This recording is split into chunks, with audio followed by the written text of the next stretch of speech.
안녕하세요. 오늘은 목장공과 46과 거룩한 것을 계획에 던지지 말라에 대해서 함께 나누어 보도록 하겠습니다. 영상을 잠시 멈추시고 마태복음 7장 6절을 읽어보시기를 바랍니다. 그러면 바로 서론의 내용을 읽어보도록 하겠습니다. 성도가 예수 십자가 복음을 듣고 믿음을 가질 때 우리가 분명히 보고 믿는 은혜를 다른 사람들이 보지 못하는 것을 이상하게 생각합니다. 그래서 우리가 만나는 모든 사람들의 눈을 뜨게 하려고 시도합니다. 복음을 열심히 전합니다. 하지만 그들이 복음을 받아들이지 않고 거절하면 상처를 입고 낙심합니다. 때로는 그들이 복음을 거부할 때 하나님에 대하여 적대적인 감정을 드러내고 하나님을 모독하는 경우도 있습니다. 성도는 그들의 말과 행동으로 깊은 상처와 아픔을 받기도 합니다. 주님은 이러한 일에 대비하기 위해서 우리에게 필요한 주의를 주셨습니다. 오늘 본문을 통해서 복음에 적대적이고 복음을 거부하는 사람들에게 어떤 자세를 가져야 하는지 함께 살펴보겠습니다. 네, 그래서 오늘 공과의 제목은 예수님께서 하신 말씀으로서 굉장히 도전적이면서도 또 중요한 말씀입니다. 예수님의 십자가 복음이 얼마나 소중하고 또 가치 있는 것인지, 그리고 그것을 전했을 때 그것을 거부하고 적대하는 사람들에 대해서 우리가 어떻게 반응하는 것이 옳은지에 대해서 함께 나누어 보도록 하겠습니다. 그러면 계속해서 본론의 내용을 읽어보도록 하겠습니다. 1. 거룩한 것을 계획에 주지 마십시오. 예수님은 비유를 통해서 복음을 어떤 사람에게 전해야 하는지 설명합니다. 값진 것을 그 가치를 모르는 개, 돼지에게 주는 것은 옳지 않습니다. 복음은 거룩한 것이고 진주처럼 값진 것입니다. 복음은 그리스도의 십자가 희생으로 우리에게 생명을 주는 고귀한 보물입니다. 이 비유는 고귀한 보물인 복음의 가치를 몰라서 짓밟는 사람들에게 전해서는 안 된다는 의미입니다. 물론 어떤 사람을 복음을 전하지 말아야 하는 사람으로 속단해서는 안 됩니다. 하나님은 모든 사람이 구원을 얻기 원하십니다. 따라서 우리는 가능하면 기회가 되는 대로 모든 사람에게 복음을 전해야 합니다. 자의적인 판단으로 복음을 전하기도 전에 복음을 전할 만한 사람과 그렇지 못한 사람으로 나누어서는 안 됩니다. 그렇다면 복음을 전하기에 부적절한 사람은 어떤 사람일까요? 영광스러운 복음에 대해서 적대적이고 진리에 대해서 참남하게 말하며 하나님의 구원 사역을 모욕하는 사람입니다. 어쩌면 복음을 듣기 전부터 적대적인 태도를 보일 수도 있습니다. 복음에 대해서 비아냥거릴 수도 있습니다. 이런 사람에게 억지로 복음을 전할 수는 없습니다.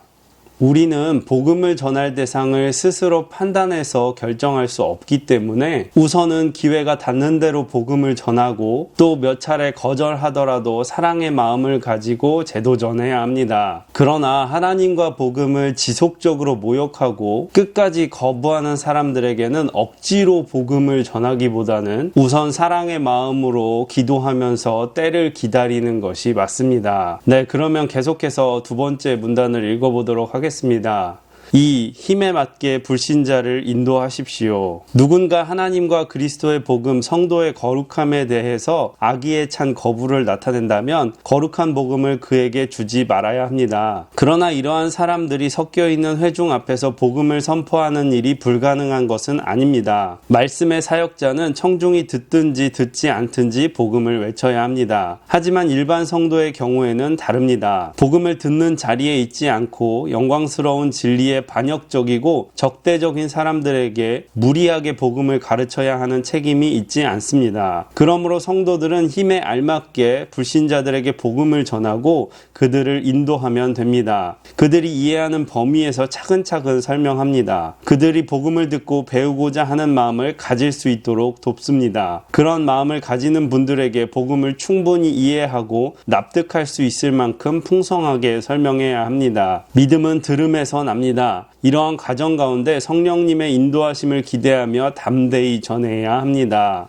네, 이 세상에서 우리 주님의 복음이 전해지는 방식은 설득이나 논쟁이 아닌 사랑과 희생의 방법으로 전해져 왔습니다. 복음을 전할 때 무리하게 논쟁을 하거나 말로 이기어 굴복해서 복음을 전하는 것이 아니라 사랑과 섬김을 통해서 마음이 열릴 때까지 기다릴 수 있어야 합니다. 그리고 그러한 때를 위해서 스스로 복음을 잘 이해하고 설명할 수 있도록 공부해야 합니다. 그때가 언제일지 모르기 때문입니다. 네, 그러면 계속해서 3번으로 넘어가 보도록 하겠습니다. 3. 복음을 가치 있게 여기며 삽시다. 복음은 매우 값진 것입니다. 우리를 죄에서 자유하게 하시고 영생을 주시어 하나님 나라 백성으로 살게 하는 복음이기 때문입니다. 그렇다면 정말 당신은 복음을 그 어떤 것보다 가치 있는 것으로 여기고 있습니까? 복음이 너무나 좋고 값진 것이어서 사람들에게 자랑하고 알려주고 싶습니까? 복음을 이야기하는 당신은 사람들의 눈에 행복하게 비춰집니까? 이토록 좋고 값진 복음을 누군가 폄훼한다면 속상하고 가슴이 아픕니다. 먼저 우리 자신에게 복음이 정말 가치 있는 것인지 생각해 보아야 합니다. 우리가 먼저 복음의 은혜를 풍성히 누릴 때 복음을 전할 수 있습니다. 복음의 가치를 지키기 위해서 힘쓸 수 있습니다. 복음을 하찮게 여기는 사람들에게 복음을 전하는 것은 괴로운 일입니다. 하지만 더 괴로운 것은 성도의 삶에서 복음을 중요하게 생각하지 않고 하찮게 여기는 모습이 나타나는 것입니다. 복음보다 세상의 것을 더 귀하게 여기는 것은 복음을 짓밟는 모습입니다. 스스로에게 물어봅시다. 나는 정말 복음을 사랑하고 자랑스럽게 여기고 그 무엇보다 소중한 것으로 여기는가?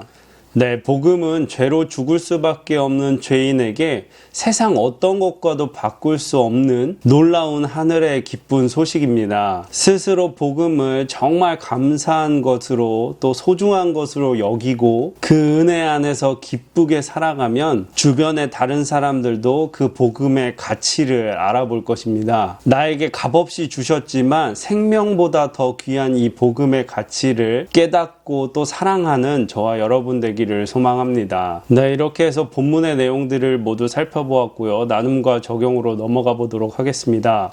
나눔과 적용 1. 복음을 전할 때 복음을 폄훼하고 모욕하는 것을 경험한 적이 있습니까? 그럴 때 어떤 생각이 들었는지 이야기해 봅시다. 네, 우리가 복음을 폄훼하고 모욕하는 것을 들었을 때 우리 마음속에는 상처를 입어 낙심하기도 하고 또 화가 나기도 합니다. 그런 이유로 인해서 논쟁이나 다툼이 생기기도 합니다. 만일 우리가 이런 상황에 닥치게 되었다면 우리는 언쟁을 멈추고 그 대상에 대한 사랑의 마음을 가지고 기도하며 때를 기다릴 수 있는 지혜 있는 성도가 되어야겠습니다. 네, 그러면 2번으로 넘어가 보도록 하겠습니다.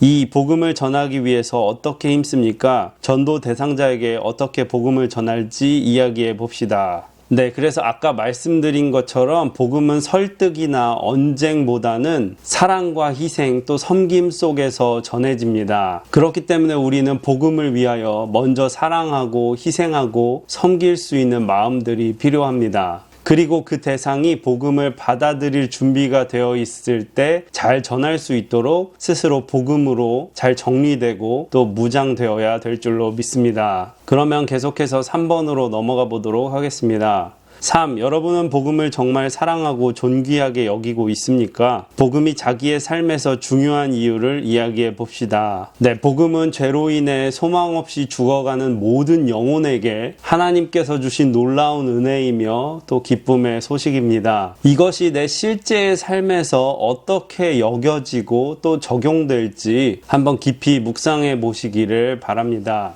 네, 이렇게 해서 목장군과 46과 거룩한 것을 개에게 던지지 말라에 대해서 함께 나누어 보았고요. 기도하도록 하겠습니다.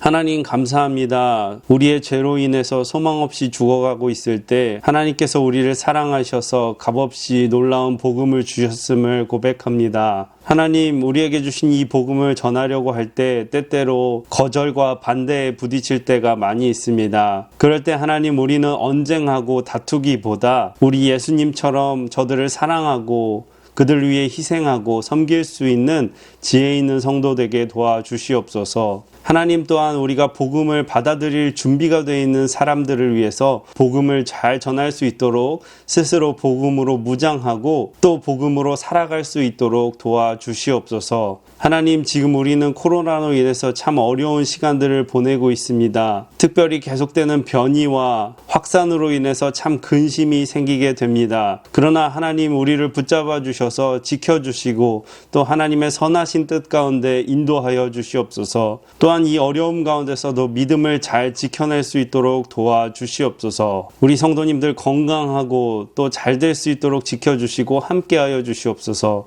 예수님의 이름으로 기도합니다. 아멘.